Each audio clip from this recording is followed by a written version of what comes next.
Yo soy integrante. Muy bien, ajá. Ya llegó la grabación. Mi nombre es Marcos García, soy integrante de la plataforma antiimperialista de trabajadores.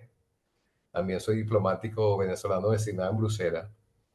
Esta actividad ha estado organizada a partir de las discusiones realizadas en el seno del capítulo belga de la Internacional Antifascista. Es decir, en el capítulo belga se discutieron las actividades a realizar y hubo un acuerdo en que cada organización tenía su autonomía para organizar las actividades en el marco de la Internacional Antifascista.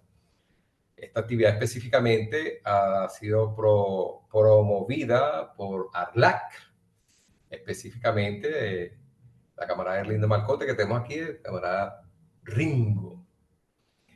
Y bueno, está apoyada por la plataforma antiimperialista de trabajadores. Tenemos también la colaboración del movimiento Fair This Time de Canadá, específicamente a través de la camarada Alison Odin. Digamos, la formación dentro del tema del antifascismo es bastante compleja, según nosotros hemos visto, y por eso se está haciendo este esfuerzo.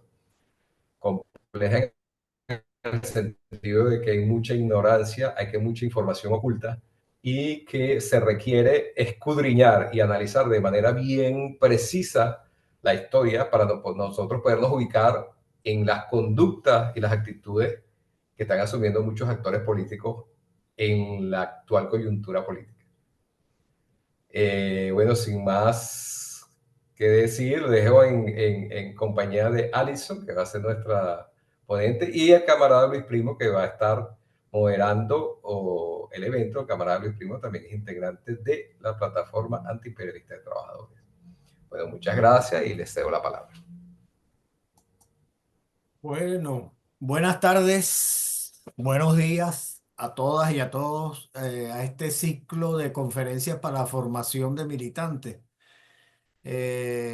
Bueno, como dijo Marcos, esto viene de, digamos, el Congreso Mundial contra el Fascismo, Neofascismo y otras expresiones que se realizó el 10 y el 11 de septiembre y que desarrolló lo que se denominó la Declaración de Caracas, la Hora de los Pueblos, documento fundacional de la Internacional Antifascista, cuyo objetivo es que la Internacional Antifascista se compromete a construir un frente unido contra el neofascismo, ciberfascismo y expresiones similares, y el imperialismo en todas sus manifestaciones, abogando por la emancipación de los pueblos oprimidos y el establecimiento de un orden mundial basado en la justicia social, la igualdad y la paz.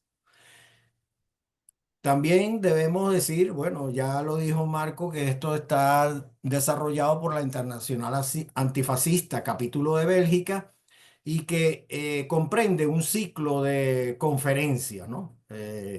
Hoy vamos a tener la conferencia de la crisis económica al fascismo, que su presentadora principal va a ser Ermelinda Malcote.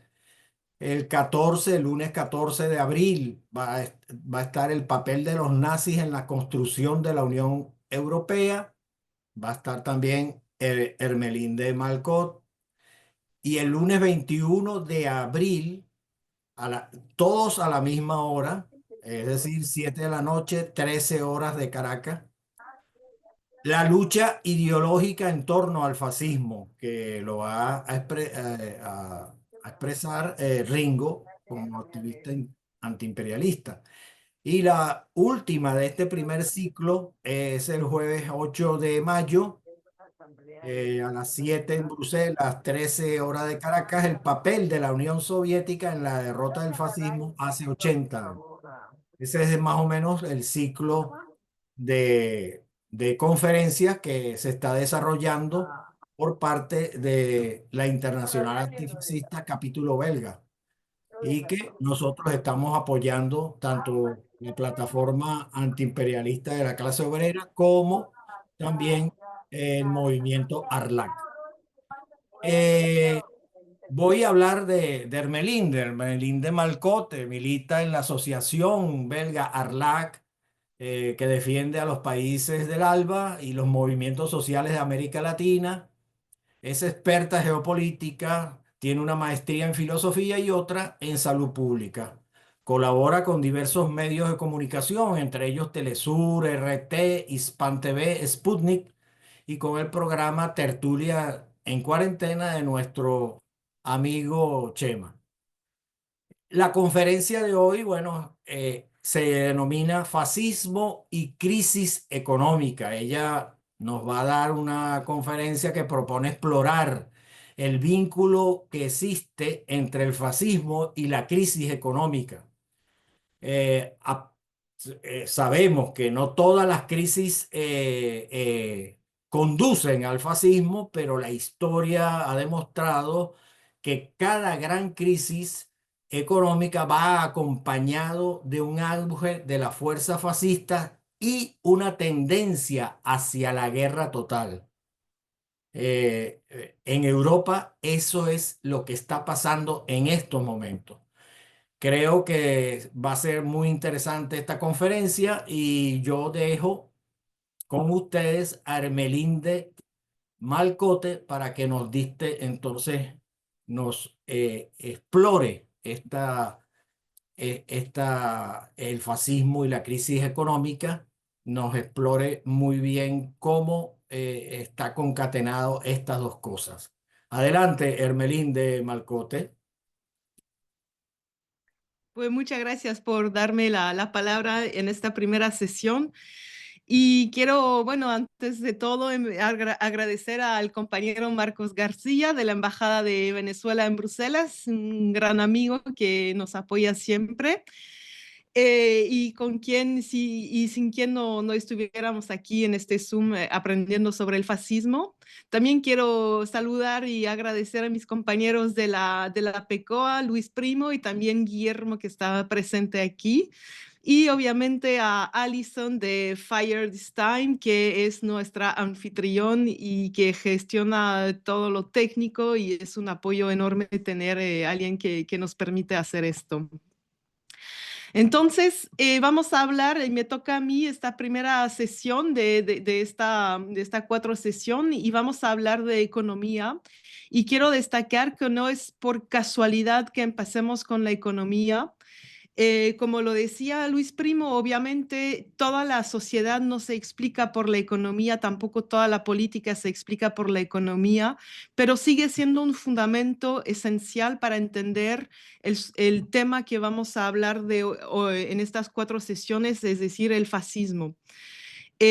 Obviamente, todas las crisis económicas no llevan al fascismo. Si tomamos, por ejemplo, la crisis de 2008 en Grecia, los sueldos de los trabajadores bajaron casi de un 50% y no fue necesario el fascismo para llegar a este resultado.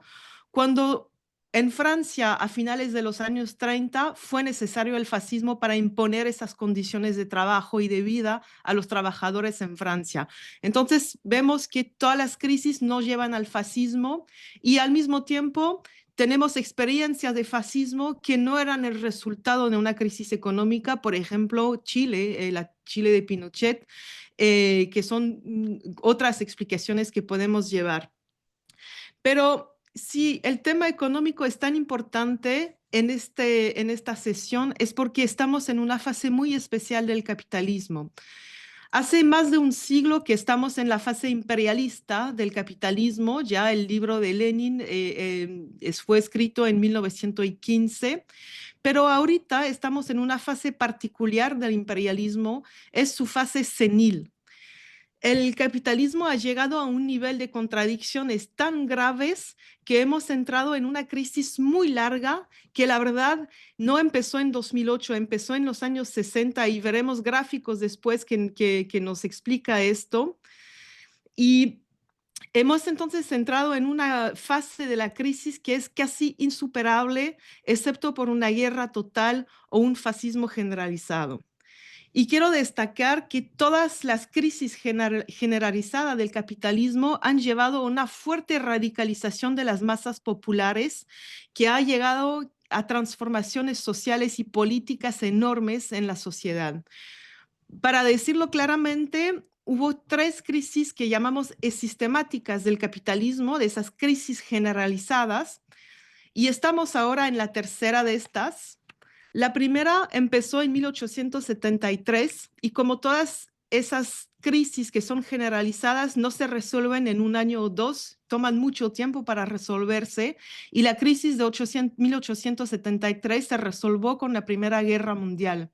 Y cuando vemos las transformaciones que acompañaron esta crisis son enormes, la subida de los movimientos revolucionarios en Europa y también la revolución bolchevique en Rusia. La segunda crisis generalizada del capitalismo ocurrió en 1929, que ha llevado a la Segunda Guerra Mundial y también a cambios políticos y sociales enormes como la revolución en China o los movimientos de descolonización en el sur global. Y en esta crisis, la que estamos viviendo hoy, esta crisis económica, todos los indicadores nos indican que es la más grave de todas. Entonces llevará a transformaciones históricas aún más grandes que las precedentes.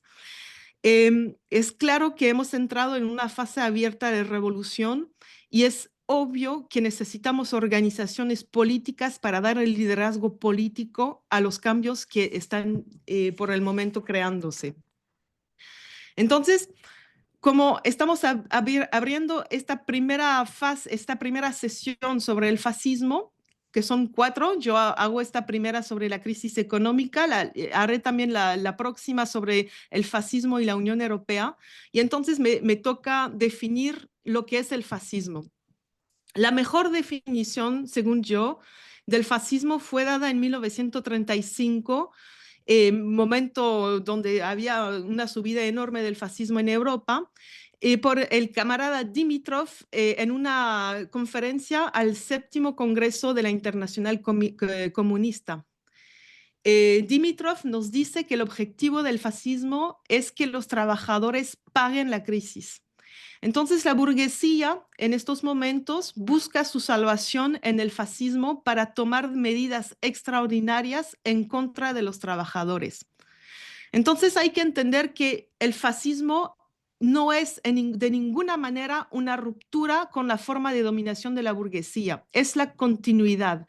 Hay fascismo cuando la dominación clásica de la burguesía, es decir, la democracia parlamentaria, hay fascismo cuando la democracia parlamentaria no funciona más o no de manera suficientemente rápida y es reemplazada por otra forma de dominación de la burguesía. Entonces, la definición que nos da del fascismo Dimitrov es, y aquí lo cito, él dice que el fascismo es la dictadura terrorista abierta de los elementos más reaccionarios, más chauvinistas y más imperialistas del capital financiero. Entonces estamos viendo que estamos en una definición bastante económica, donde el tema económico tiene una importancia en esta definición. También Dimitrov dice que el fascismo, hay victoria del fascismo cuando cuando el proletariado es débil, cuando es desorganizado. Y él analiza las condiciones de la subida del fascismo en Alemania y él muestra que el proletariado, la clase trabajadora, estaba completamente paralizada por la socialdemocracia, quien colaboraba con la burguesía cuando se tenía que combatirla. También hay victoria del fascismo cuando la burguesía es débil, porque como yo lo decía, la burguesía ya se pone ya es incapaz de imponer su dictadura con los viejos métodos de la democracia burguesa y parlamentaria. Y vemos también, y eso será un elemento muy importante de mi ponencia, es que hay evoluciones, hay transformaciones del capitalismo y de la dominación burguesa, y por eso hemos visto que en Grecia en 2008 no fue necesario el fascismo para imponer condiciones de vida tremendas a la población de Grecia, porque evoluciona y aprende. Pero lo que sí es cierto es que el fascismo acompaña al imperialismo y es el poder del capital financiero. Entonces, Hay fascismo cuando hay crisis muy graves del capitalismo, cuando hay necesidad de imponer condiciones de vida insoportables a la clase trabajadora. Y aquí tengo una citación del director de la industria automóvil francesa enorme que se llama Renault y que decía, no hay límite a la reducción de los salarios. Es decir que para la burguesía, cuando están en condición de crisis tremenda, para ellos pueden ir hasta el campo de concentración. Esa es la quintesencia, vamos a decir, del capitalismo. Entonces, hoy estamos en una situación en la cual la redistribución de la riqueza se hace concentrándose en unas pocas manos, pero quiero insistir que si el capitalismo está en su fase senil, no es por estas desigualdades. Es otra cosa que lleva al capitalismo a contradicciones que le van a llevar a un punto de quiebre. Y es lo que vamos a analizar aquí. Si hacemos la comparación con el sistema feudal que entró en crisis por su incapacidad de desarrollar las fuerzas productivas, pues el capitalismo también morirá por esta misma razón. El capitalismo va a morir porque la tendencia decreciente de la tasa de ganancia, que es un concepto marxista que vamos a definir después, el capitalismo va a morir porque la tendencia decreciente de la tasa de ganancia es un obstáculo total al desarrollo de las fuerzas productivas. Pero hay que recordar que el feudalismo tomó 300 años para morir y estamos hoy viendo presiones enormes sobre las masas porque el capitalismo sigue a pesar de sus contradicciones. Entonces eso nos lleva a un empobrecimiento generalizado, pero aún no es suficiente para el capitalismo y por eso el fascismo se convierte en una opción para la burguesía. Entonces, ¿cuáles son esas contradicciones mortales del capitalismo? Para entender que el capitalismo está en su fase senil y que el fascismo y la guerra generalizada son el horizonte para la fase del capitalismo en la cual estamos, tenemos que abordar algunos conceptos de la economía marxista como la tasa de ganancia y su tendencia al declive, también el concepto de explotación, etcétera. Y vamos a describirlos un poquito después. Pero primero, hacer la pregunta de por qué conceptos marxistas, por qué vamos por estos conceptos. Pues una cosa que es muy importante entender es que lo que se llama la economía neoclásica o básicamente la economía que se aprende en las universidades, que se enseña en las universidades, no es capaz de entender lo que es una crisis. En la economía clásica, la economía mainstream, la economía neoclásica, ni siquiera tienen un concepto de crisis. Para ellos, la crisis siempre viene del exterior, o viene del COVID, o viene de un banquero corrupto, siempre tienen explicaciones que son fuera del ámbito económico. Y lo que es interesante cuando uno estudia Marx es que Marx da explicaciones a las crisis del capitalismo dentro del capitalismo. Y ese es un elemento muy importante. Es decir, que el capitalismo se desarrolla de una manera que los lleva a contradicciones tan fuertes que tiene que transformarse. ¿Alguien tiene un micrófono abierto? Ah, no, Luis, ¿puedes apagar tu micrófono? Porque creo que hay un eco con la otra conexión. Ya, gracias.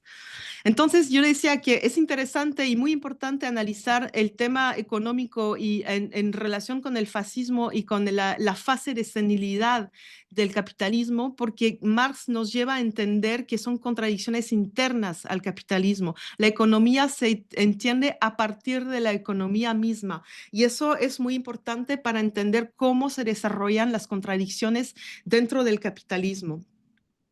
Entonces, si hay crisis hoy día, es porque hay una apropiación privada de las ganancias en un sistema en el cual la tasa de ganancia, es decir, el rendimiento del capital, va disminuyendo. Y es el resultado el más importante del capital de Marx, esta ley de la tendencia decreciente de la tasa de ganancia, que tiene como consecuencias crisis que son sistemáticas, que son ineluctables y que son extremadamente agudas. A ver, voy a tomar un vasito. Entonces, hay una degradación de las condiciones de vida.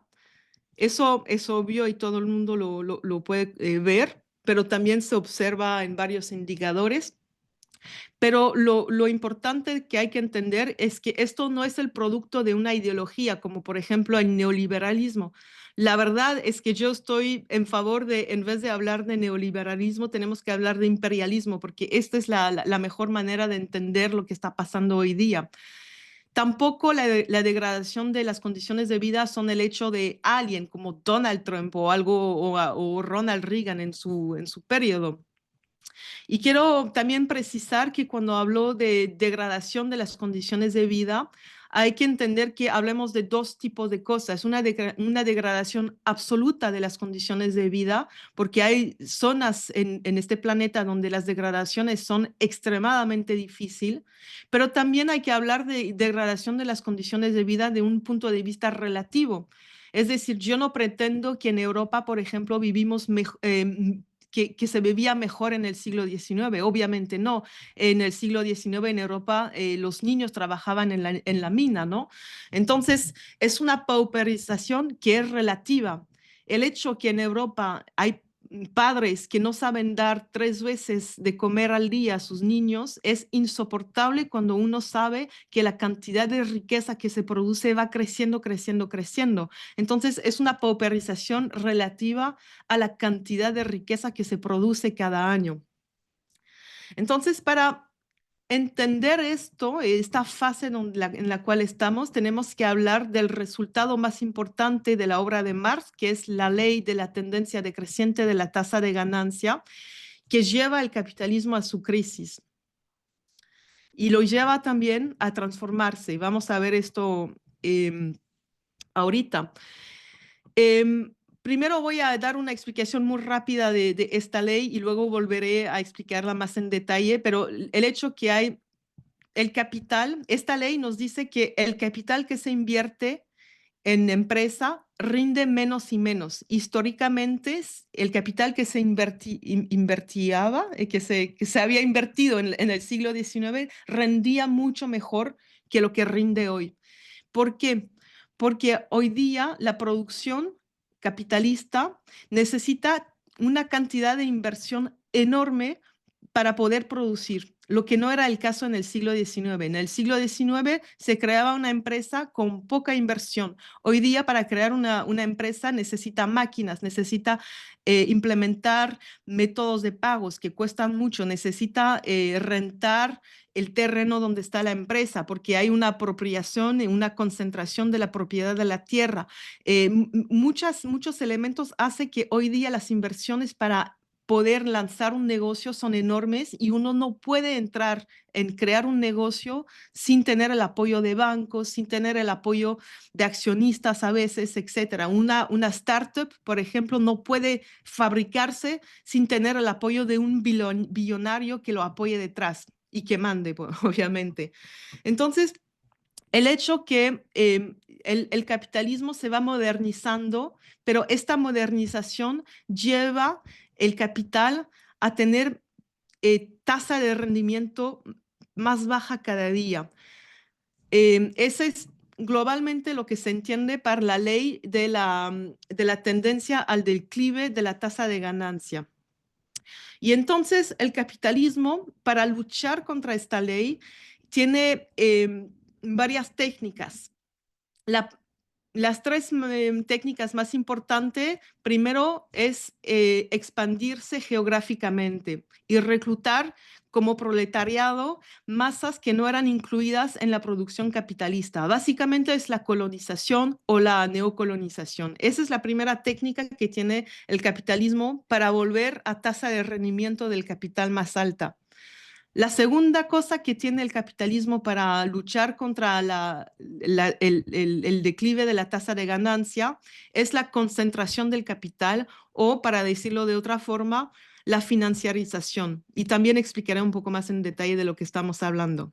Y la tercera manera que tiene el capitalismo para tener tasa de ganancia más alta es aumentar la explotación. Eso se hace con días laborales más grandes o con aumentar la cadencia de trabajo. O también otra manera que estamos viendo aquí en Europa es aumentar la edad de la pensión, porque uno tiene un sueldo toda su vida y cuando se aumenta la edad de la pensión, pues va a trabajar más para el mismo sueldo, vamos a decir.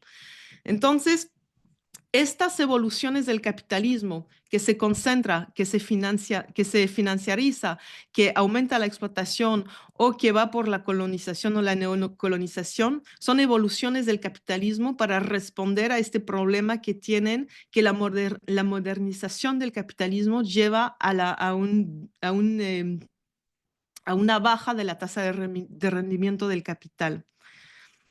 Entonces, también quiero destacar que estamos hablando de una tendencia, es decir, que la tasa de ganancia no baja todo el tiempo, porque el capitalismo, como acabo de decirlo, tiene maneras de luchar contra esta tendencia, pero en promedio y de manera global, la tendencia va por abajo. Es como un avión. Un avión, cuando está en el cielo, está sometido a la ley de gravedad. Al igual que el capitalismo, siempre está sometido a la ley de decrecimiento de la tasa de ganancia. Y el avión, para arrancarse del suelo y volar, tiene que gastar una cantidad enorme de energía, de queroseno. Entonces, la cuestión es, ¿cuál es este queroseno del capitalismo? Pues acabo de decirlo, son aumentar la explotación, colonización y concentración y financiarización. Entonces, la prueba que esta ley de la tendencia al declive de la tasa de ganancia es el hecho mismo que el capitalismo se transforma para adaptarse a esta ley. Y aquí voy a presentar unas figuras para entender un poco más de lo que estamos hablando cuando estamos hablando de la tasa de declive, cuando estamos hablando del declive de la tasa de ganancia. Aquí tenemos un gráfico en la pantalla que da a ver la tasa de ganancia desde finales del siglo XIX hasta la crisis de 2008. Vemos que primero en este gráfico vemos que aunque hay variación, la tendencia general de esta curva es que va bajando. También vemos en este gráfico la efectividad de estos factores antagónicos, como este queroseno que tiene el capitalismo para a veces contrarrestar esta tendencia del rendimiento de capital a bajar. Vemos que a veces sube la curva, pero globalmente va bajando. Quiero destacar en este gráfico dos cosas que son bastante visibles, es que son las dos guerras mundiales. Se ve que las dos guerras mundiales son, no sé si se ve hay una, o sea, antes de 1917 vemos que la tasa de ganancia ha bajado muchísimo y volvió a subir de manera tremenda cuando empezó todos los preparativos de guerra. Eso fue muy eficaz para volver a subir la tasa de ganancia. Y si vemos la Segunda Guerra Mundial, vemos también un declive terrible de la tasa de ganancia y que vuelve a subir con los preparativos de guerra y con el fascismo, obviamente. Ahora voy a presentar otro gráfico que es un zoom dentro del primer gráfico y nos permite entender, esta curva es la tasa de ganancia de los años 50 hasta 2016. Y si vemos el periodo que se llama neoliberal, vemos que vuelve a subir la tasa de ganancia, pero no mucho, pero sí vuelve a subir. Y aquí es muy visible cómo funcionan estos factores antagónicos de la tendencia a la bajada del rendimiento del capital. Y estos factores antagónicos son la explotación de la clase obrera, que aumentó muchísimo durante este periodo, en los años 80, 90. También es la innovación tecnológica que permitió mejor productividad Y también es el desarrollo del sector no productivo, como el sector inmobiliario y las acciones en bolsas. Pero si volvemos a la primera curva, aquí vemos que aunque a veces se recupera un poco la tasa de ganancia, nunca se recupera al nivel en la cual estaba antes de una crisis. Ese es muy visible. Y también vemos que las dos guerras, como le estaba diciendo, pudieron restablecer una tasa de ganancia suficiente. ¿Por qué? Porque para restablecer una tasa de ganancia suficiente hay que destruir capital. Destruir capital se hace de varias formas. Cuando hay una crisis, hay quiebres, muchos quiebres. Hemos visto en 2008 quiebre de bancos, hemos visto quiebre de empresas. Cuando una empresa quiebre, se destruye capital. Esa es una primera cosa. Y la segunda cosa es que la guerra nos lleva, bueno, lleva a quiebres también, pero a destrucción física. Cuando se bombardea una industria, pues se destruye capital también. Entonces, lo que vemos en este gráfico es que una crisis nunca nos lleva al punto de antes de la crisis, y de dos maneras, de manera cuantitativa y de manera calitativa. De manera cuantitativa porque no se recupera totalmente la tasa de ganancia, como lo decía, y de manera calitativa porque el capitalismo se transforma y después de cada crisis el capitalismo vuelve a acumular, pero en condiciones diferentes, más internacionalizado, más concentrado, y también hemos visto con cambios de hegemonía. Por ejemplo, al salir de las dos guerras mundiales, Inglaterra dejó de ser el imperialismo dominante y fue Estados Unidos que tomó ese lugar de imperialismo dominante. Y esto lo hablaremos también en la próxima sesión. Entonces, ahora voy a entrar un poco en la crisis de 2008 para ilustrar un poco lo que he dicho. Y primero destacar una cosa que decía Marx y que es muy cierta. Marx nos decía que las crisis ocurren a donde el capital se lleva mejor, y es algo muy contraintuitivo. Si vemos, efectivamente, si vemos las grandes crisis, la de 1873, la de 1929 o la crisis de 2008, todas se produjeron en Estados Unidos o en Europa y se extendieron en el occidente. Y los economistas neoclásicos, la economía mainstream, lo que nos dice es que donde el PIB, donde el PIB va creciendo, pues todo bien. Y el interés de Marx es que, al contrario, él sabe analizar el capitalismo en su evolución. Él sabe analizar las contradicciones del capitalismo y entiende esas transformaciones históricas. Y eso los lleva a entender que el hecho que indicadores como el crecimiento del PIB no son suficientemente relevantes para entender una crisis económica, y por eso lleva esos conceptos como la ley de la tendencia a bajar de la tasa de ganancia. Y es también por eso que Marx hace tan buenas predicciones. Y quiero destacar una cosa, que estoy hablando mucho de Marx, pero obviamente Marx escribió en el siglo XIX, pero todavía hay economistas marxistas que siguen trabajando, que siguen implementando la metodología de Marx y adaptándola a la realidad actual y para entender lo que está pasando. Por ejemplo, la crisis de 2008 se puede entender con la conceptualidad de Marx, y los economistas actuales que son marxistas siguen utilizando esos conceptos. Entonces, si lo vemos de un punto de vista marxista, ¿qué pasó en 2008, en la crisis de 2008?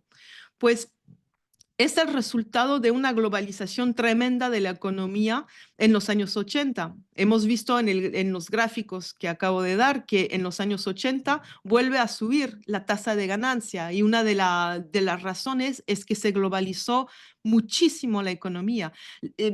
Solamente un paréntesis, la economía es global, es internacional desde ya finales del siglo XIX. Lenin lo describe bastante bien en su obra El imperialismo fase la fase suprema del capitalismo, creo que se dice en español. Entonces, el capitalismo está globalizado desde ya mucho tiempo, pero eso aceleró en los años 80 tremenda de la economía, y en estos momentos Estados Unidos se han convertido en un exportador neto de capitales. Estados Unidos antes exportaba mercancías, ahora Estados Unidos exporta capital, casi no importa nada, y estamos aquí con todo el tema de los aranceles de Trump, pero ese es otro tema. Entonces, ¿por qué pasó la crisis de 2008? Porque globalización tremenda de la economía, pero para que entonces mandan a producir en el exterior, básicamente en Asia del Sureste, pero para que la ganancia sea efectiva, no solamente es suficiente producir, hay que vender. Y lo que pasa es que no pueden vender donde producen, porque precisamente producen donde la gente tiene sueldos muy bajos. Pero el resultado también es que en Estados Unidos hay mucho desempleo, entonces la gente tiene problema para consumir. Entonces, ¿cuál fue la solución que dieron? Pues la solución que dieron es producir deuda para que la gente pueda consumir. Y obviamente, cuando la deuda no es pagada, pues entramos en crisis. Pero hay que entender que esta crisis no fue el producto de la innovación financiera. Mucha gente lo dice así. Es al revés. La innovación financiera permitió que se atrasara la crisis. Fue uno de esos querósenos del capitalismo para atrasar la crisis y para que no sea... la agravó, pero la atrasó, vamos a decir. Entonces, ahora voy a describir un poquito más lo que es la ley del declive de la tasa de ganancia. No voy a entrar en detalle porque el hecho es que Marx la describe en el libro 3 del Capital y toma bastante tiempo, entonces voy a dar una vista general de este tema. Pero es muy importante entender este concepto porque nos explica por qué el capitalismo entra en crisis graves y por qué el capitalismo tiene un fin. Realmente es el concepto más central de toda la obra de Marx. Recordar también que Marx escribió El Capital, pero también escribió el Manifiesto.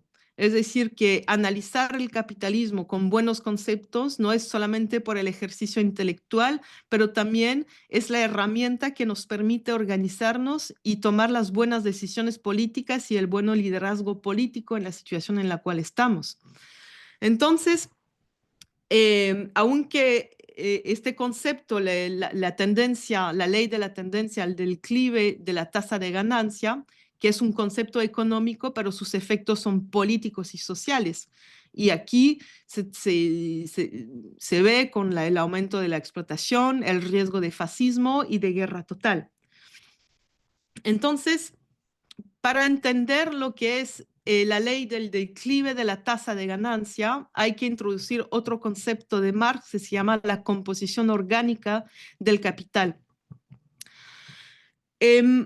Cuando un capitalista quiere producir algo, está en competencia con otros capitalistas. Ponemos que yo produzco y hay otra empresa que produce bolígrafos también, pero los vende a un precio más abajo que yo porque tiene mejores máquinas. Entonces, quedan varias opciones para mí. O quiebro porque no puedo adaptarme a la productividad del otro capitalista que vende bolígrafos. O el otro capitalista compra mi empresa y hay concentración. Esa es otra opción. O la tercera opción es que yo voy a comprar mejores máquinas, voy a invertir en lo que Marx llama el capital constante, es decir, todo lo que permite producir, que son máquinas, técnicas de logística, técnicas de pago, técnicas de circulación de mi mercancía, etcétera, pero muchos son, y también el terreno donde produzco las cosas. Entonces tengo que invertir más para producir el bolígrafo y venderlo de manera competitiva con las otras empresas. Entonces, el emprendedor que moderniza su empresa a corto plazo tiene una ventaja porque puede vender más barato y entonces tomar el mercado. Pero ¿qué va a pasar? Es que rápidamente los otros se van a poner al nivel del primero que creó la innovación. Entonces va a innovar más, va a modernizar más. Y eso se llama desarrollar las fuerzas productivas. Pero los otros también van a llegar a su nivel. Entonces, primero quiero destacar una cosa, es que el capitalismo en su primera fase, Marx dice que era progresista, no es porque era humanitario, porque realmente las primeras fases del capitalismo eran horribles, o sea, era la colonización más fea que podía existir. No estoy diciendo que está bonita hoy, pero realmente los primeros momentos del capitalismo eran muy feos. Pero también había una fuerza progresista dentro del capitalismo porque era capaz de desarrollar las fuerzas productivas, era capaz de desarrollar la productividad. Entonces, como yo decía, hay la competencia que hay entre los capitalistas, les forza a innovar, les forza a desarrollar las fuerzas productivas, les forza a modernizar sus empresas, lo que a corto plazo les funciona bien para tomar un mercado, pero el resultado a largo plazo es que para producir en el régimen capitalista se necesita una inversión enorme, enorme. Para darle un ejemplo, en Francia hoy día se necesita 1% de la mano de obra para la agricultura, para darle de comer a toda Francia. Cuando hace 100 años, en vez de 1%, necesitaban el 50%. O sea que las fuerzas productivas se han desarrollado muchísimo, pero también la inversión que se necesita para entrar, por ejemplo, en el sector agrícola, ahorita en promedio son 500.000 euros. Es decir, que uno que entra en este sector tiene que endeudarse mucho. Pero también hay que entender que para producir 1 euro, yo tuve que invertir muchísimo. Cuando antes, hace 100 años, para producir 1 euro tenía que invertir mucho menos. Entonces, se necesita aumentar la productividad porque los capitalistas están en concurrencia entre ellos, pero la consecuencia de esto es que para tener ganancia, el capitalismo tiene que invertir un capital cada vez más grande. Y este avance de capital es inconmensurable comparado a la inversión necesaria hace un siglo. Entonces, esto nos lleva a más concentración y a la destrucción de los pequeños productores. Esto nos lleva también a más financiarización, porque la inversión supone bancos enormes que están detrás de cada producción. Y cuando hablamos de capital financiero, hay que entender que es el capital banquero más el capital industrial. Son los dos juntos porque la inversión necesita bancos detrás para poder hacerse. Entonces, la concurrencia entre los capitalistas les lleva a aumentar la productividad, a desarrollar las fuerzas productivas, pero que obliga también a invertir más y más. Y eso nos lleva a un límite. Es que la parte financiera de la economía toma más y más importancia y de hecho manda. Son ellos que toman las decisiones. Un banco no te va a financiar así sobre tus proyectos. Él va a decidir cuáles son los que van a financiar, por ejemplo. Y aquí voy a dar algunos datos. Si vemos en Estados Unidos la comparación entre el sector industrial y el sector financiero, su evolución en el tiempo nos explica bien esta tendencia. El sector industrial en los años 50 era el 28% del PIB, del PIB. O sea, casi 30% del PIB en los años 50 era producido por la industria. Y hoy día, en 2023, hemos pasado de 30% a 10%. Y si vemos el sector que ellos llaman FIRE, que se llama finanzas, seguros y sector inmobiliario, en los años 50 el sector financiero era de 10% y en 2023 de 21%. Si vemos otro indicador también que nos permite entender el nivel de concentración y de financiarización de la economía, es un índice que se llama el Index S&P 500, que es un índice de las 500 empresas más grandes en Estados Unidos. y este índice ha crecido de 700% estos últimos 30 años. Si vemos una fotografía en 2024 de este índice, pues de las 500 empresas estadounidenses, de las más grandes, el 35% de la riqueza que ellos producen son producidas por 7 empresas y son lo que se llaman los Magnificent Seven, que son las 7 empresas de la Big Tech, que son Apple, Microsoft, Alphabet, que es Google, Meta, Tesla, etcétera, las 7 de la Big Tech. Entonces, estamos en una economía más y más financiarizada. Pero quiero destacar una cosa que alguna vez hay gente que lo habla en estos términos y no estoy de acuerdo. No estoy de acuerdo en decir que hay un sector financiero y al lado un sector industrial. O a veces incluso la gente nos dice que hay un sector financiero opuesto a un sector industrial. El hecho es que estamos en esta fase del capitalismo que es financiarizada. Es la definición de la situación en la cual estamos hoy. Es imposible pensar un sector productivo que sea separado del sector financiero. No se puede producir sin préstamo de un banco. No se puede producir sin una capitalización en bolsa para muchas empresas, porque hay tanta concentración que eso acaba la capitalización en bolsa. Tampoco se puede producir sin entrar en un sistema de pagos internacionales y todos esos sistemas financieros internacionales. Entonces, el capitalismo hoy día es financiero, es su realidad. Y el problema es que el sector financiero ya no invierte en la economía real, ya no invierte en el sector productivo.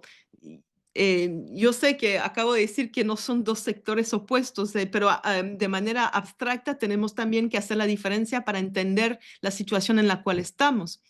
¿Por qué no invierte en esto? Porque el capital no rinde en el sector productivo. ¿A dónde más rinde el capital? Es en el sector financiero. Son los productos financieros que dan un rendimiento del capital más alto. Si vemos, por ejemplo, la inversión en los países del G7 de este año, del año pasado, para cada dólar que se invierte en el sector industrial, tenemos 15 dólares que se invierte en el sector financiero, o sea que es un ratio de 1 por 15. Entonces, el capitalismo ya no invierte en la economía productiva porque la tasa de ganancia va bajando y prefiere invertir en los productos financieros. Es por eso que el capitalismo ha llegado a su límite, porque ya no es capaz de desarrollar las fuerzas productivas, como no era capaz el feudalismo de desarrollar las fuerzas productivas y lo que lo ha llevado a su fin. Y en esta fase, el capitalismo ya no desarrolla nada, solamente destruye. Estamos en esta fase senil del capitalismo. Y lo que la historia nos enseña es que si no hay organizaciones de la clase obrera, de la clase trabajadora, el capitalismo puede entrar en guerra total y reactivar las formas más feas del fascismo. Entonces, aquí voy a concluir diciendo que el fascismo será necesario para los burgueses, para la burguesía, para el imperialismo. El fascismo es necesario para mantener la esencia del capitalismo que ha llegado a un nivel imprescindible de contradicciones. Y sabemos que el capitalismo puede llevar a la irracionalidad la más total y que irá hasta la destrucción de los trabajadores. Ya lo hemos visto y es capaz de esto. Como le decía, la quintesencia del capitalismo al final es el campo de concentración. Y si eso se necesita, hasta ahí irán. Y Lenin nos decía que el imperialismo es la reacción en toda la línea. Eso lo dice en su libro sobre el capitalismo. Es la reacción en toda la línea en el sentido que tanto en el interior, que nos lleva a la explotación hasta la barbarie, y también en el exterior con el desarrollo de guerras imperialistas. Entonces el fascismo en esta situación es una opción, porque es una opción para que los trabajadores paguen la crisis y para aumentar la explotación a niveles nunca vistos que se necesita para salvar el capitalismo, y también el fascismo es necesario para llevarnos a la guerra total, porque hay que callar todas las voces que no están en favor de esta guerra. Se necesita la alianza de todos para la guerra y los que están en contra hay que callarlos. Entonces, también tenemos que tomar otra lección de Lenin que está en el quehacer y que nos vale hoy, que es importante para nosotros hoy. Y como lo decía Dimitrov, el fascismo no puede ganar contra una clase trabajadora bien organizada y con una buena dirección política.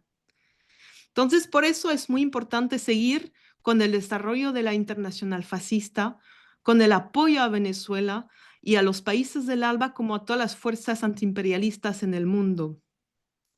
Hemos visto que todas las crisis del capitalismo han llevado a grandes transformaciones sociales y políticas, y aquí tenemos una oportunidad mayor para avanzar y liberar la humanidad. Muchas gracias.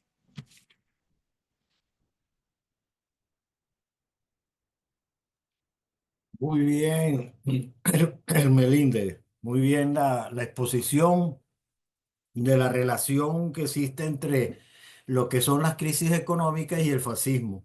No sé si hay, digamos, alguna pregunta, pero hay una cuestión de reflexión que deja, digamos, tu, tu ponencia, que es precisamente es la relación que existe entre la tasa de ganancia y la tasa de explotación o la tasa de plusvalía, como queramos verlo, la crisis económica y el desarrollo del fascismo. O sea, a partir de ahí entra en ese proceso de crisis económica también lo que es el ciclo de lucha de clases de los trabajadores en toda esa relación que podemos tener. Es decir, la relación entre la tasa de ganancia que va decreciendo, eso está visto. La tasa de explotación que la mueve el capitalismo de acuerdo a su gusto para poder incrementar la tasa de ganancia, pero eso no se puede. Eso relaciona la crisis y evidentemente puede relacionar el fascismo, pero a la vez existe siempre lo que es el movimiento de los trabajadores que puede revertir esa situación. En Europa, creo que estamos viendo, digamos, una situación en donde el rearme de Europa lo que pretende es precisamente lograr elevar la tasa de ganancia y con los medios digamos, de la tasa de explotación a los trabajadores. Yo quisiera preguntarte, ¿cómo tú ves la situación precisamente en Europa ahora, en este momento, con la posibilidad cierta de que se desarrolle un fascismo que ya existe por lo menos las condiciones, los elementos, las características están ahí por el control de los medios de comunicación, por el control de los trabajadores? ¿Cómo ves tú la situación en Europa y sobre todo, lo más importante, la parte que falta, el movimiento de trabajadores para lograr un cambio en Europa?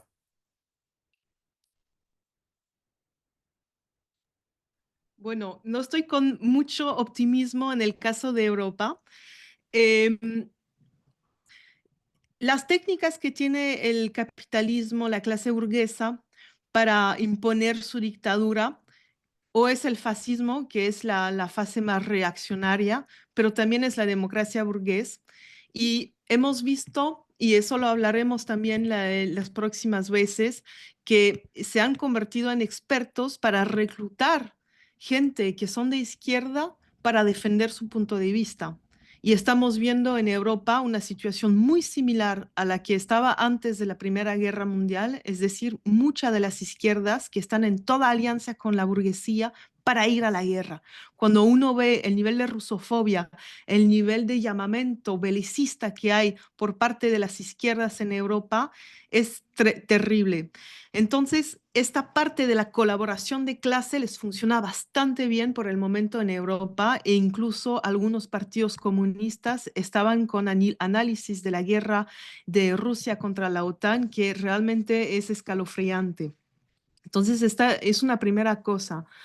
Nos falta partidos de masas con un buen liderazgo político y es por eso que yo encuentro muy importante la creación de una internacional antifascista porque es muy claro desde el punto de vista de Europa que el liderazgo lo tomará el sur global, las buenas decisiones vendrán de allá y nosotros creo que vamos a estar en un papel más de seguidores. También quiero destacar una cosa, y lo exprime muy bien Engels ya en su tiempo, cuando escribe este libro maravilloso que es La situación de la clase laboral en Inglaterra.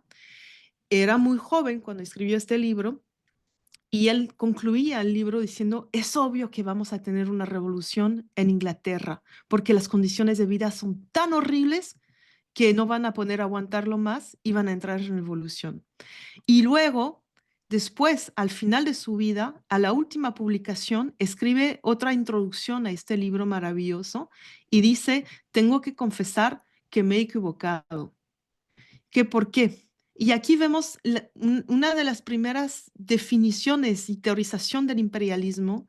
Él dice es que el capitalismo en Inglaterra ha creado una aristocracia obrera que beneficia una parte de lo que de la riqueza que les viene de su posición imperialista, está dedicada a alimentar una parte de la clase trabajadora en Inglaterra y que toma el punto de vista de la burguesía. Entonces, esos son cosas que todavía en Europa hay gente que, incluso cuando vemos el financiamiento de la seguridad social en Bélgica, en Francia, etcétera, una gran parte y cada día más importante se financia con la deuda.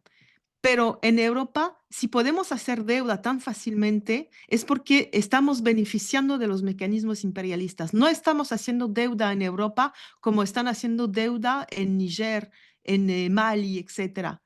Son otros mecanismos que benefician porque somos imperialistas en Europa. Esa es una primera cosa.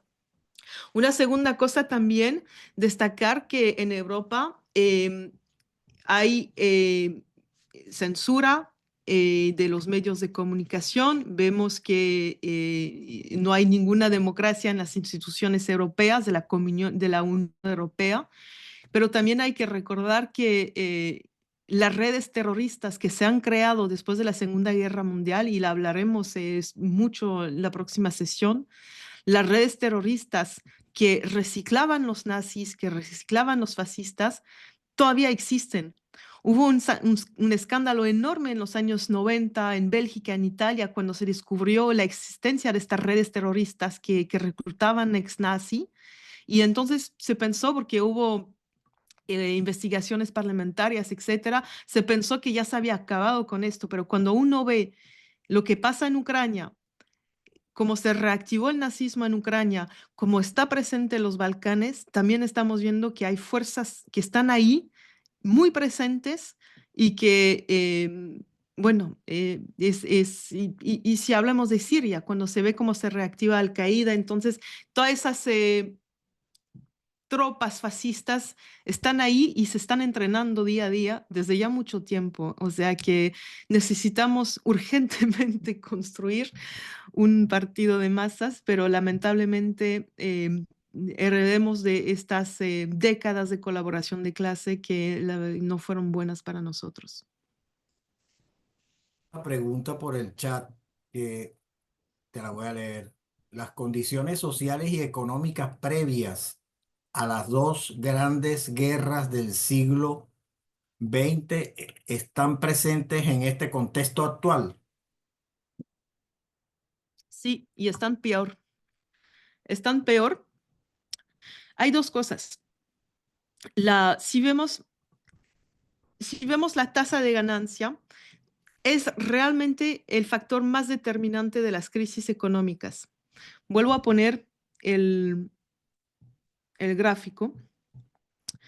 Y ahorita la tasa de ganancia es muchísimo más baja que estaba en los años de antes de la guerra. Si vemos en 1911-12 está por 30%. Cuando hubo la Gran Depresión está abajo de 25%, pero hoy día la tasa de ganancia está por 7, menos de 7%. Y esto es lo que es el predictor más importante de una crisis económica, es el rendimiento del capital. Y lamentablemente, también estamos en esta fase en la cual el capital rinde muy poco y también lo que rinde, lo rinde en productos financieros locos, no lo rinde en la economía real.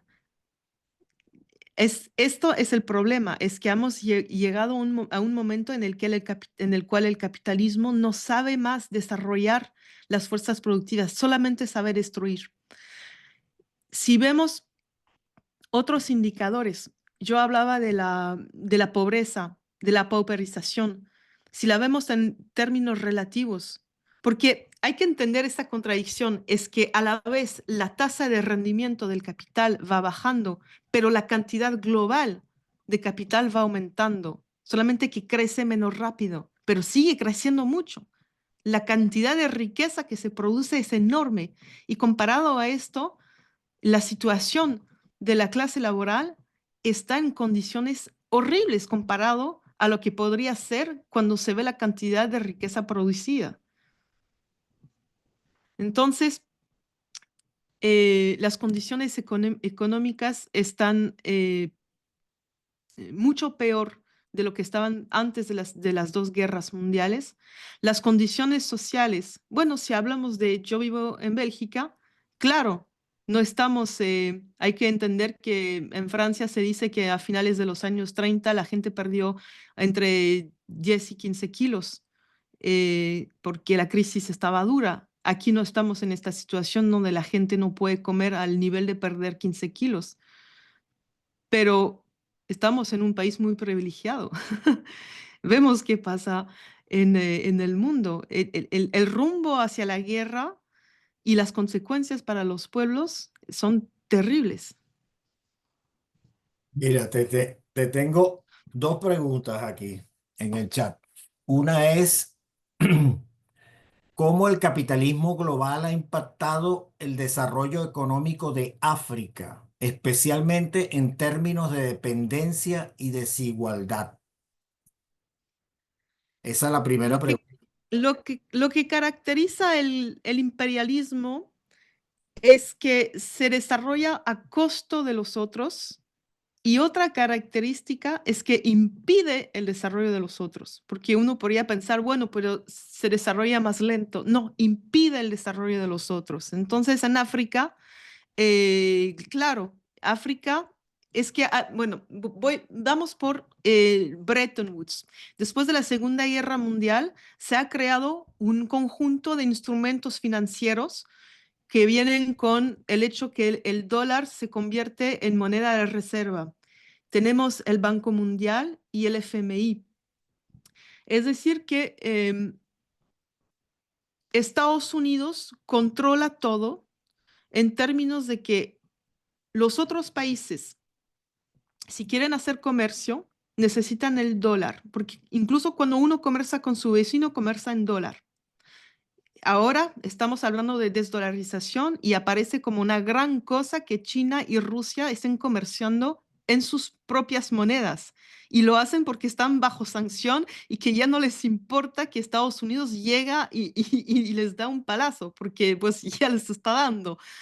Entonces, cuando uno quiere hacer comercio, necesita dólar. Pero ¿cómo uno puede tener dólar si Estados Unidos no les compra nada?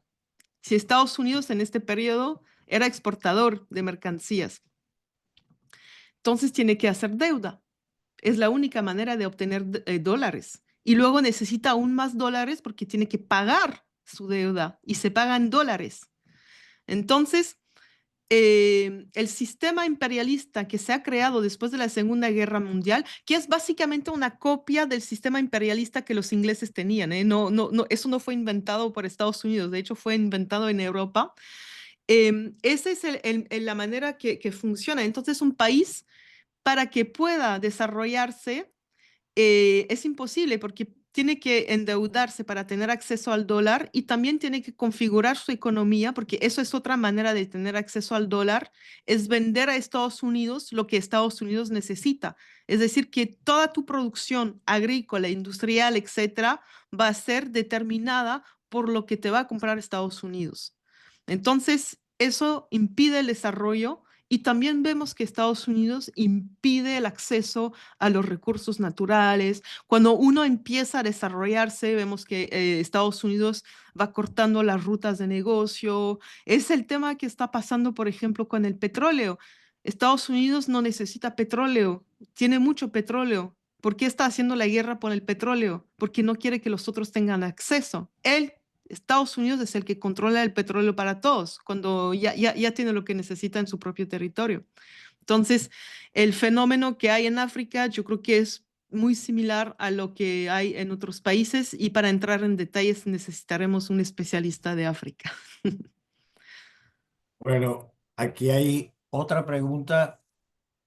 ¿Qué posibilidades tiene Trump de repatriar la industria deslocalizada en el extranjero y qué efecto podría tener su fracaso? ¿Qué Mira, lo Luis, valora? Aquí hay dos de que cosas. responda, que tengo una pregunta relacionada con ese mismo tema. O sea, fíjate, Melinda está explicando más Sí, o sí, menos cómo funciona el sistema, que ya el imperialismo dice que ya ese sistema no se vale. O sea, que ahora hay otras reglas. ¿Por qué? Porque, bueno, ese sistema funcionaba sobre los intercambios digamos, y las restricciones que imponían los países capitalistas, como ella bien dice, pero también estaba basado en el endeudamiento de Estados Unidos con los países que le vendían, digamos, los productos, los, los japoneses, los chinos, y bueno, que son, según dicen, los que más le tienen deuda. Ahora, ¿qué pasa? Ellos decidieron de manera unilateral cambiar las reglas de juego y le impusieron tarifas a todo el mundo, a los amigos y los enemigos, incluso a la gente de Reino Unido que son compadres de ellos, viendo cómo hace para que no le pongan tarifas. Y la vaina como risa, ¿no? Entonces, es un contexto que es diferente. Yo no voy a decir que es nuevo, porque en realidad esa es una vaina que siempre va y viene, pero es diferente a la forma en que se venía comercializando y a las reglas. Y yo veo que es como un intento de Estados Unidos de salirse de ese ciclo de endeudamiento que los llevó a perder su hegemonía mundial. Y ellos están buscando cómo salirse de esa vaina para volver a ser el hegemón, pero que todos los otros países paguen el costo de sus decisiones. ¿Eh? Ese es más o menos como veo la cosa. Ahora, dentro de todo este contexto, ¿cómo se reflejan las tendencias fascistas en las tomas de decisiones económicas que está teniendo el imperialismo, porque es el hegemón hasta el día de hoy? ¿Y cuáles pueden ser las consecuencias? Porque obviamente los otros países en este marco internacional van a reaccionar de una manera o de otra. Cada quien hará lo que pueda. Algunos se la calarán, otros no, pero va a haber reacciones.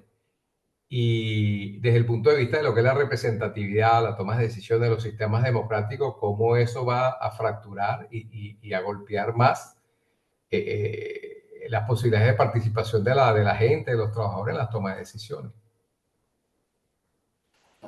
Melinde, dime.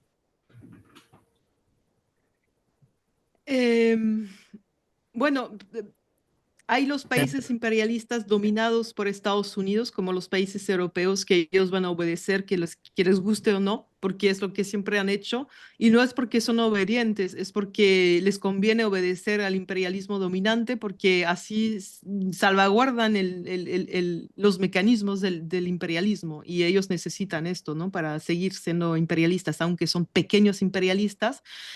Para darte unas cifras, cada año los países europeos sacan entre 2 y 4% de su PIB eh, extraído directamente de los países del sur global. Entonces ellos no tienen interés para acabar con el sistema imperialista. Lo que van a hacer todo para que sobrevive, y si es obedecer a unas locuras de Estados Unidos, lo harán. Eso es una primera cosa. Luego son los otros países que son sometidos al imperialismo y que no son imperialistas. Están, bueno, vemos que estamos multiplicación de guerra, pero no solamente desde hace un año o dos. O sea, eso es el marco en el cual Estados Unidos gestiona sus relaciones exteriores. No tiene diplomacia, solamente tiene bombas, ¿no? Entonces, eh, lo que pasa es que vemos desde el fortalecimiento de los BRICS y el empuje que dieron China y Rusia, porque ya se están dando cuenta que hay que actuar muy rápidamente. Entonces han creado muchas instituciones internacionales. Los BRICS es una de ellas y la más famosa, pero existen muchísimas otras, como la Organización de Cooperación de Shanghái, como la Unión Euroasiática Económica. También existen uniones interafricanas. Los países del Sahel se están organizando para crear conjuntos para tener relaciones de amistad, de comercio y también de apoyo mutuo. Entonces, hay estas organizaciones, y obviamente toda la política exterior de los aranceles de Trump tiene que ver una parte con el tema económico, pero también con el tema de callar y impedir que estas organizaciones sean atractivas para los países, porque uno cuando entra ahí, ¡pam!, tiene Estados Unidos que va poniendo medidas coercitivas. Entonces, esto es también otra cosa, otro elemento que tienen ellos es el desarrollo, porque hemos visto que Trump estaba cerrando la USAID y la NED, pero siempre Estados Unidos está actuando para destabilizar los regímenes, que sea por fundaciones como la Fundación Rockefeller y a la Fundación Soros, que sea USAID. O sea, si no es la USAID es otra. Solamente Trump estaba acabando con la USAID porque estaba muy alineada con los intereses internos de los demócratas, y que Trump está por otra dirección, pero esta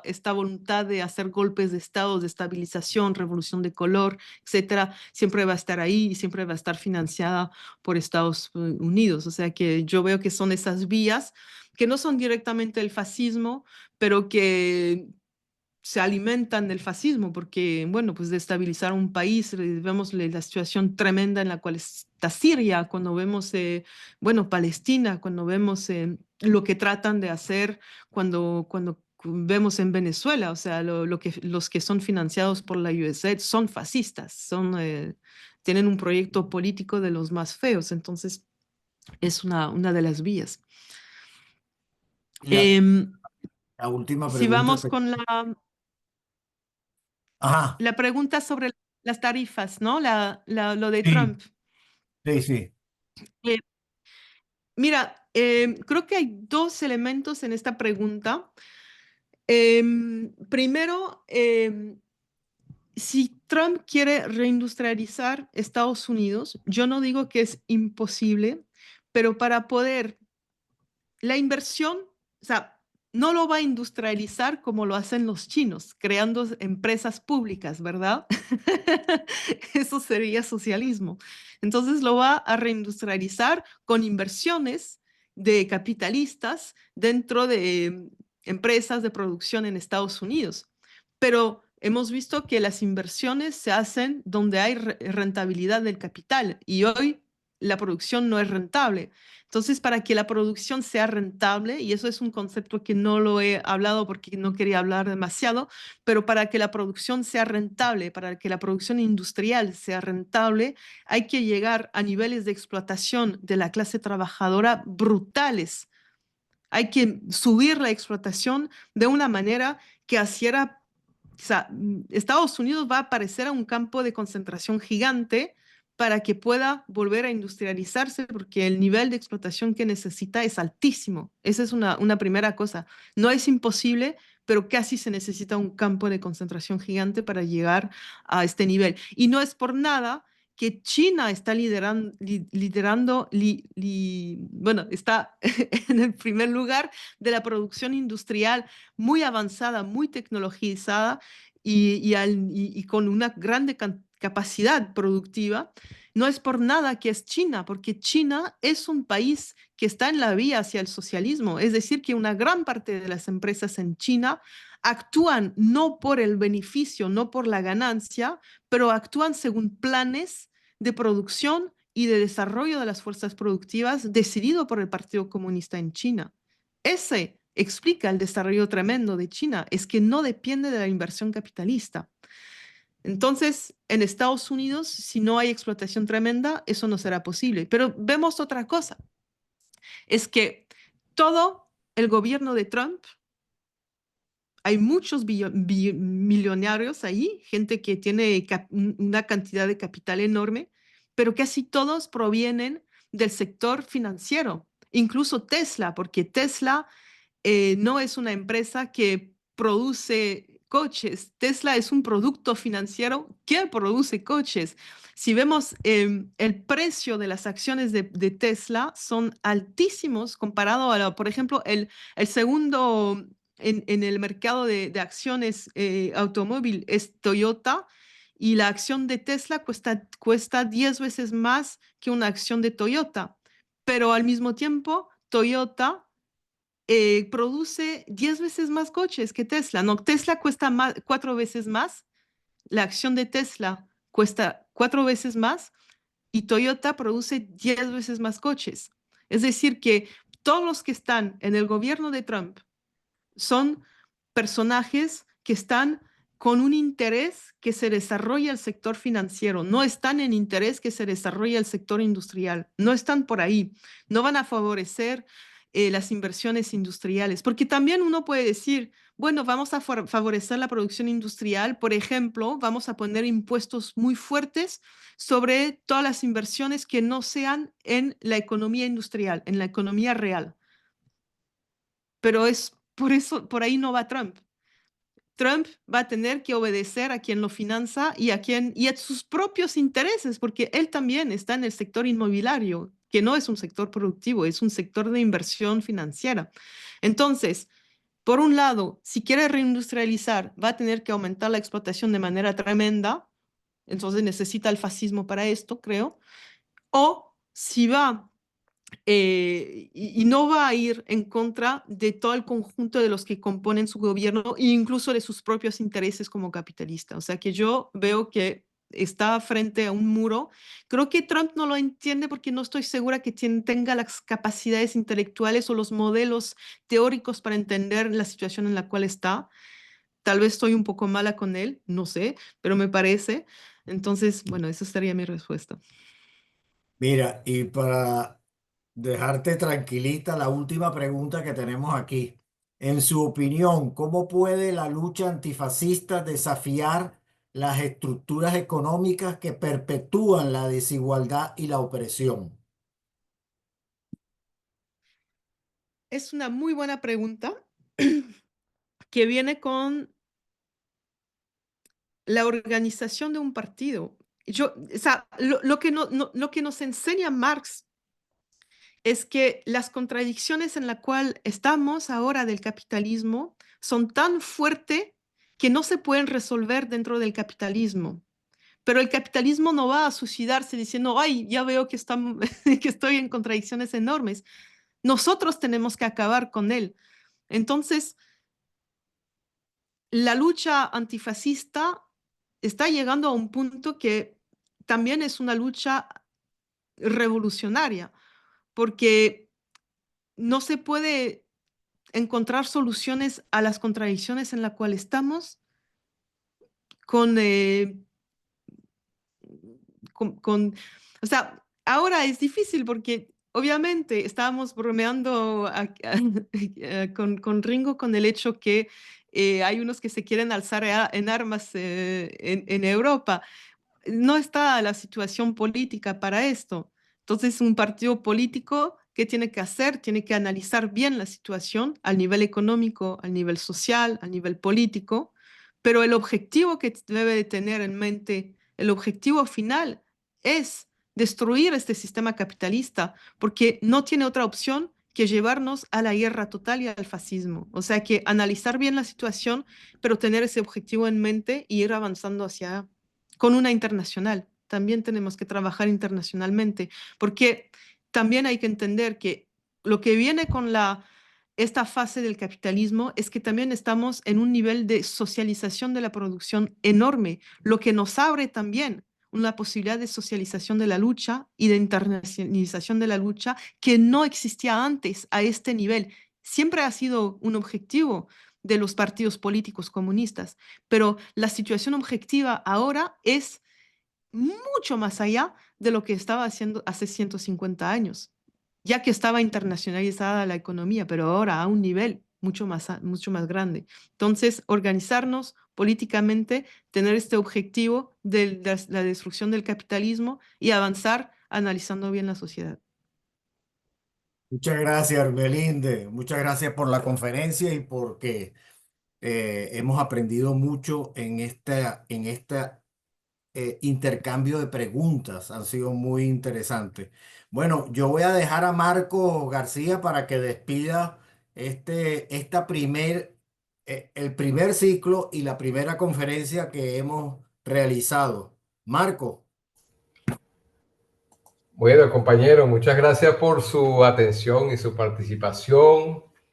Digamos que esta actividad se va a complementar con los documentos que se elaboren, se va a grabar también para la difusión de la información. Como ustedes ven, es un tema bastante complejo, pero que una vez que uno lo entiende, a la gente que está acostumbrada a la lucha y a la movilización social, la cosa no es muy difícil de entender.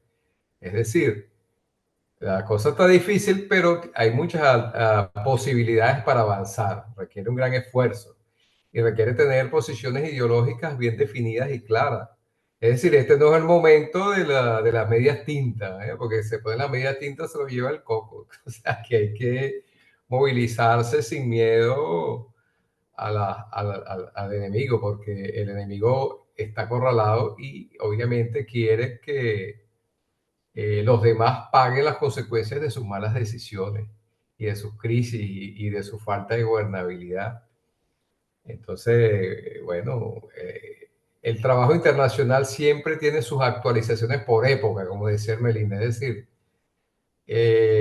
la realidad actual nos lleva a comprender que el esfuerzo a nivel internacional para enfrentar a los enemigos que tenemos enfrente es fundamental. Es decir, nadie se puede quedar encerrado en su país pensando que a través de un encierro va a resolver las cosas. Vamos a tener otras conferencias más o menos explicando más el fenómeno desde otros puntos de vista, pero siempre con la mira puesta en la estrategia, la táctica y las cosas que podemos hacer los seres humanos que queremos superar todo este atraso producido por la dominación capitalista. Te doy las gracias a Melinda, a Luis Primo, a Guillermo, a las camaradas de Fire This Time de Canadá por toda la colaboración. Y bueno, espero verlo en la próxima conferencia. El próximo lunes 14, Marco. Exacto, el próximo lunes 14 a la misma hora El vamos a estar papel de los aquí. nazis en la Vamos a construcción estar de la... aquí entrando en los detalles de la influencia nazi en la constitución de la Unión Europea, que cuando uno lo escucha se sorprende, pero es muy real. Y no solamente en la Unión Europea, en la constitución de los servicios de espionaje de occidentales, bueno, los nazis estuvieron por todos lados. Lo único que no pudieron meterse ellos fue con los rusos, porque los rusos, bueno, jodieron tanto al pueblo soviético que los rusos no podían ni ver. Le dieron palo hasta que se cansaron, pero Occidente sí se aprovechó de ellos y los recicló. Y muchas de las instituciones, empresas y políticas, servicios de espionaje se constituyeron sobre la... Bueno, ¿cómo se llama? Lo que es la media actual está inspirada en los modelos nazis. Y así cualquier cantidad de cosas que vamos a ver, y Melina nos va a explicar todo eso con mucho detalle. Bueno, hasta la próxima. Hasta la próxima.